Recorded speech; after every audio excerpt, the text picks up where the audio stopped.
Et bonjour les poissons, je reviens avec votre horoscope pour juillet 2023. Petite parenthèse, petit aparté astrologique et ensuite on attaquera le tirage avec la guidance, avec le Lenormand. Donc là, à savoir que nous sommes dans la saison du cancer en juillet. Le cancer régit la maison 4 en astrologie. La maison 4 nous parle de la sécurité émotionnelle, de nos fondations, du cadre dans lequel on évolue, du transgénérationnel, de la relation qu'on a avec la mère, avec la famille et avec le foyer et notre cercle intime. Et vous les poissons, vous régissez la 12e maison, la dernière maison, qui nous parle des désirs cachés, qui nous parle aussi de notre capacité à pouvoir voir les choses avec un prisme hors extrasensoriel, on pourrait dire. Et ça nous parle aussi, la maison 12, c'est un petit peu les défis. C'est ce qui nous permet aussi de pouvoir nous reconnecter avec notre pouvoir intérieur et de pouvoir en fait mettre en lumière des désirs qui sont parfois intériorisés, voire complètement, on va dire, cachés, mis sous le tapis ou voilà, qui sont un peu déniés, quoi, des dénis. Passer sous silence si vous voulez.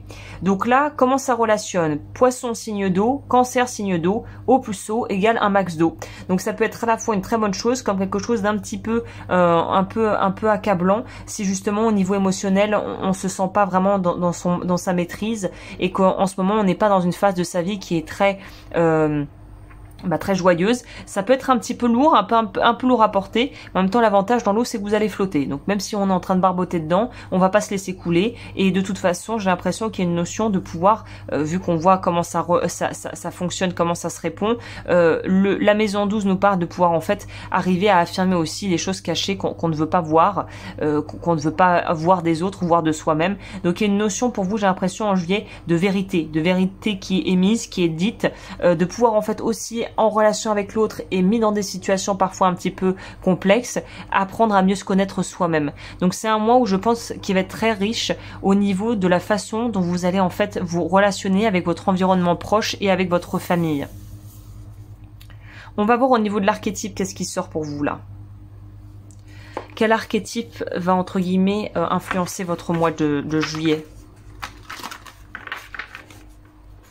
Il y a aussi régler des choses par rapport à l'enfance, évidemment, là, avec la maison 4 cancer qui est aussi pour signe, pour astre la lune et tout ce que ça implique en fait. Donc ça peut nous parler de la mère, de la relation à la mère ou une figure maternelle et ça nous parle aussi des choses cachées, de l'inconscient. Donc on est dans quelque chose où ça mouline pas mal.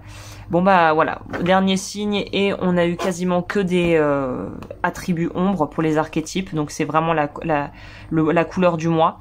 On a le mendiant dans les attributs ombres, dépend des autres, to exclusion of dependence on others to the exclusion of effort. Être trop dépendant des autres. Se reposer trop sur les autres. Ok. Donc voilà, c'est déjà quelque chose que vous pouvez déjà localiser, cibler. C'est attention quand vous vous sentez partir dans mais il peut le faire ou elle peut le faire. Ah bah je vais demander un machin au bidule. Non. C'est est-ce que moi je peux le faire d'abord? Oui, non. Si c'est non, pour quelle raison et comment je peux faire pour demander, mais sans que ça soit quelque chose qui soit un poids pour l'autre ou qui me fasse me sortir et me démettre de mes propres responsabilités. Donc oui, faites très attention à déléguer et en final déléguer pour les mauvaises raisons. Hein.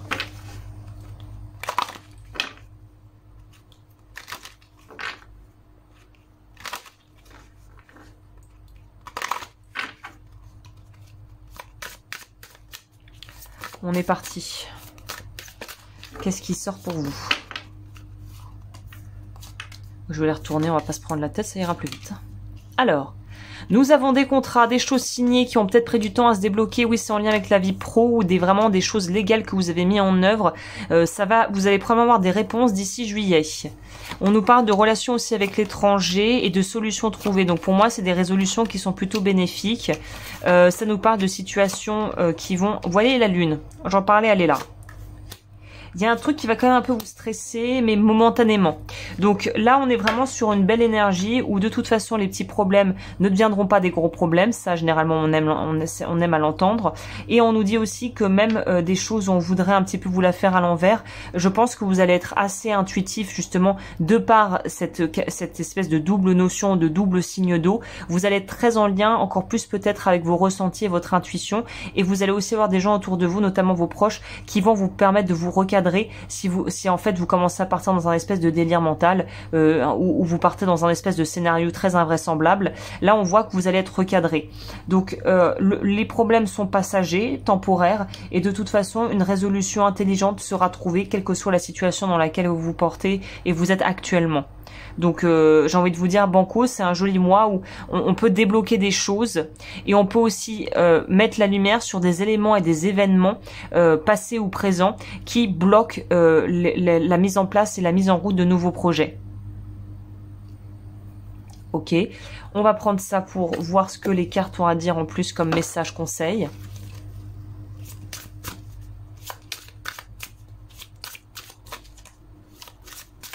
Alors, est-ce qu'il y a quelque chose qui sort, les amis? Oui, on a le loup. J'embrasse ma nature sauvage et je prends soin de mon territoire.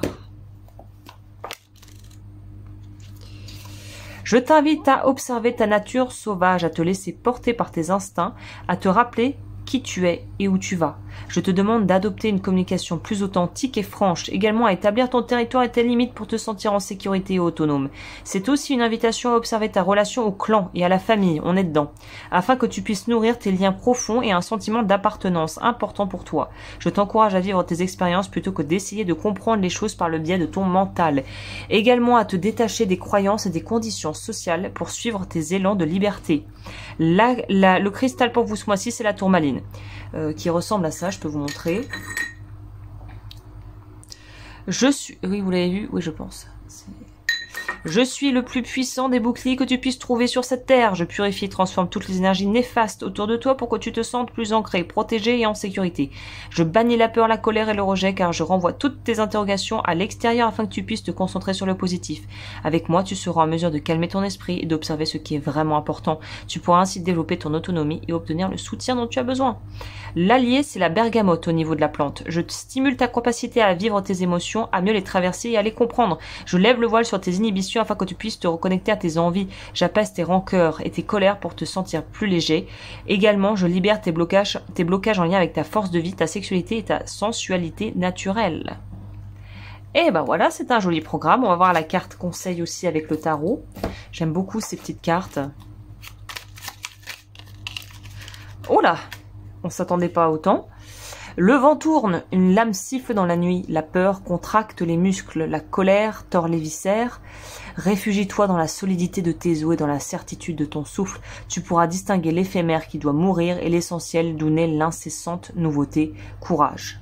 Donc on peut nous parler d'un état à un autre. Ça fait 2 fois, je crois, que les cartes parlent de peur, de dépasser des peurs. Je pense que c'est dépasser une forme de codépendance, de peur d'être dans une forme de dépendance à l'autre, ou justement d'avoir l'impression de ne plus avoir aucune utilité si l'autre ne fonctionne pas vis-à-vis de nous en forme de dépendance. Si on lui rend pas service, si on n'est pas là pour ceci, pour cela. Donc c'est arriver à s'individualiser finalement là, hein, le challenge pour vous ce mois-ci. Au niveau des chakras, qu'est-ce qui a travaillé pour vous ? 4. Nous avons le chakra cœur, révocation du vœu de célibat, libération de la blessure de trahison. Et j'en profite, belle transition, j'ai lancé sur Patreon un programme 7, libération des 7 blessures de l'âme. Vous pouvez y accéder quand vous voulez et vous pouvez reprendre depuis le début ou en cours de route en fonction de quand vous arriverez. Donc voilà, vous trouverez toutes les informations dans la barre d'informations et vous pouvez aussi regarder sur le site où je propose des nouvelles choses que j'ai mises en ligne au niveau produits et encens. Donc voilà, bah écoutez, je vous remercie d'avoir passé ce moment avec moi. N'hésitez pas à me retrouver sur les réseaux si vous le désirez et nous de toute façon on se retrouvera le mois prochain pour les horoscopes d'août 2023. D'ici là, prenez soin de vous et à bientôt les petits poissons.